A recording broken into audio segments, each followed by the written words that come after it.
कामिनी बहुत ही खूबसूरत औरत थी।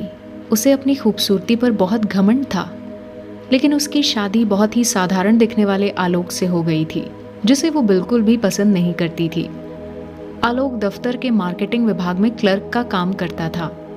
महीने के 15 दिन वो टूर पर ही रहता, तनख्वाह भी ठीक ही थी।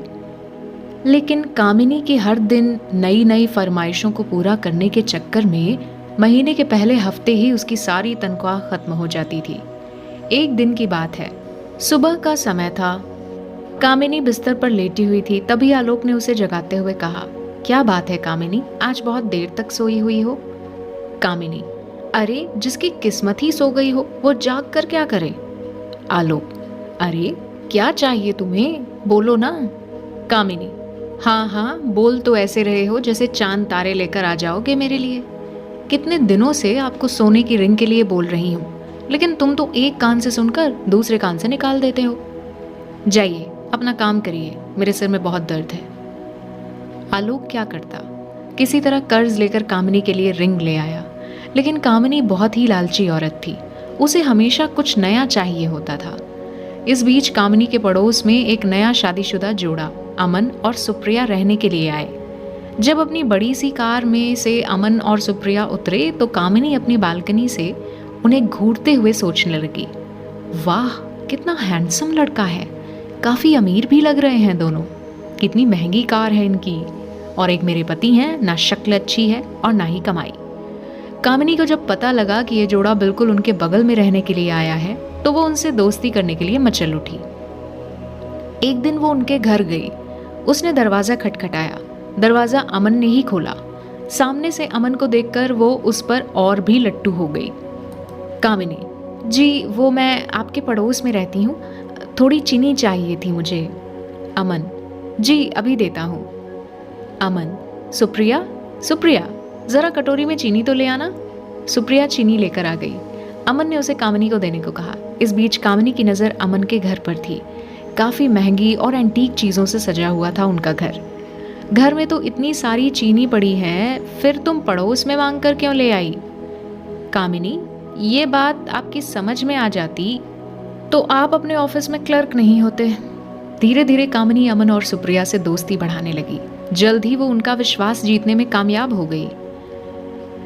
इनडायरेक्टली वो अमन को कई तरह के इशारे भी करती और उसे अपने झूठे प्रेम के जाल में फंसाने की कोशिश भी करती, क्योंकि उसे पता था कि अमन बहुत ही अमीर है और वो उसकी सारी ख्वाहिशों को पूरा कर सकता है।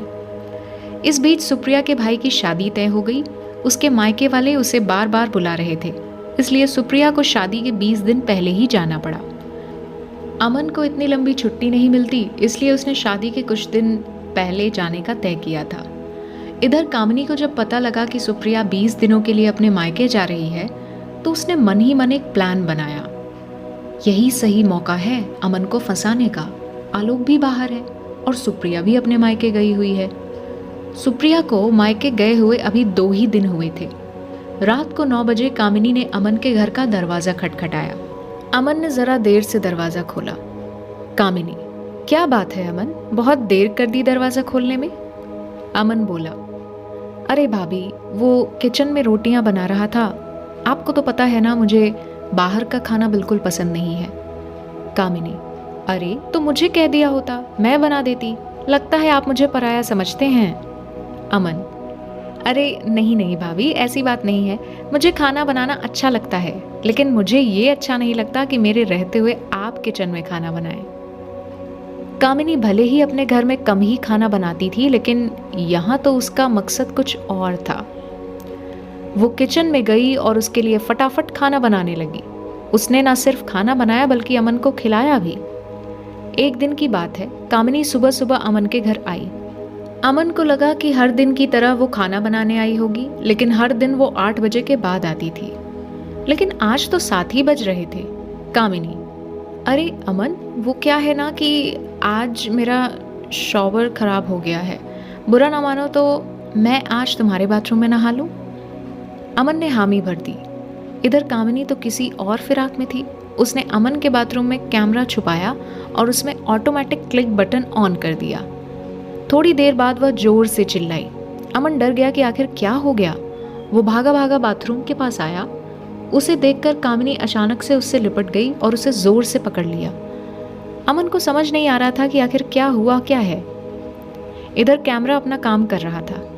कामिनी बहुत देर तक जब उससे लिपटी रही तो अमन को भी अब अच्छा लगने लगा था, लेकिन अचानक अमन को लगा कि उससे गलती हो रही है, इसलिए उसने उसे झटके से हटाया।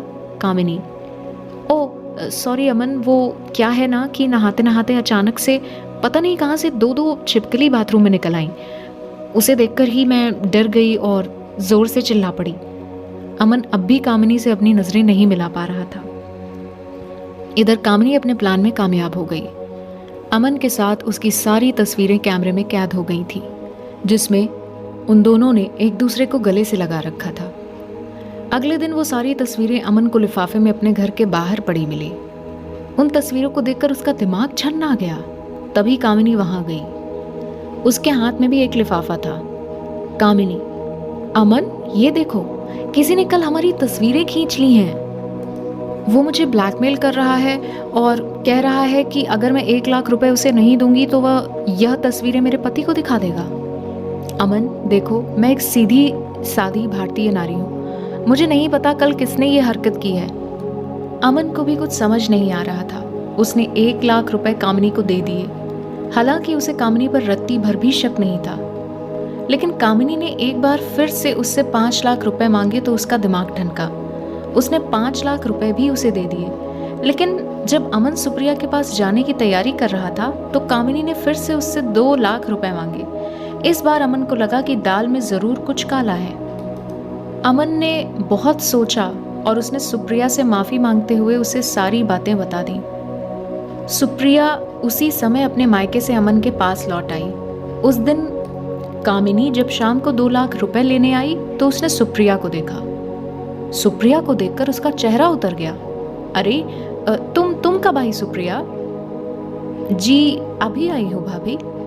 उसके बाद सुप्रिया ने अमन और कामिनी की सारी तस्वीरें उसे दिखाई और कहा, सुप्रिया भाभी, आपने मुझे बताया क्यों नहीं कि कोई आपको इन तस्वीरों के लिए ब्लैकमेल कर रहा है? मैं अभी इन तस्वीरों को लेकर पुलिस स्टेशन जा रही हूँ। पुलिस का नाम सुनते ही कामिनी के होश उड़ गए। उसे अपनी पोल खुलने का डर सताने लगा। उसने पुलिस स्टेशन ना जाने की बात उनसे कही, लेकिन सुप्रिया अड़ी रही। आखिरकार कामिनी टूट गई और रोते रोते उसने अपना गुनाह कबूल कर लिया। कामिनी को अपनी गलती का एहसास हो गया था। उसने उन दोनों से माफी मांग ली, लेकिन अमन और सुप्रिया ने कुछ दिनों बाद अपना फ्लैट खाली कर दिया और वो कहीं और रहने चले गए। तो दोस्तों, आपको ये मजेदार कहानी कैसी लगी? हमें कमेंट करके जरूर बताएं।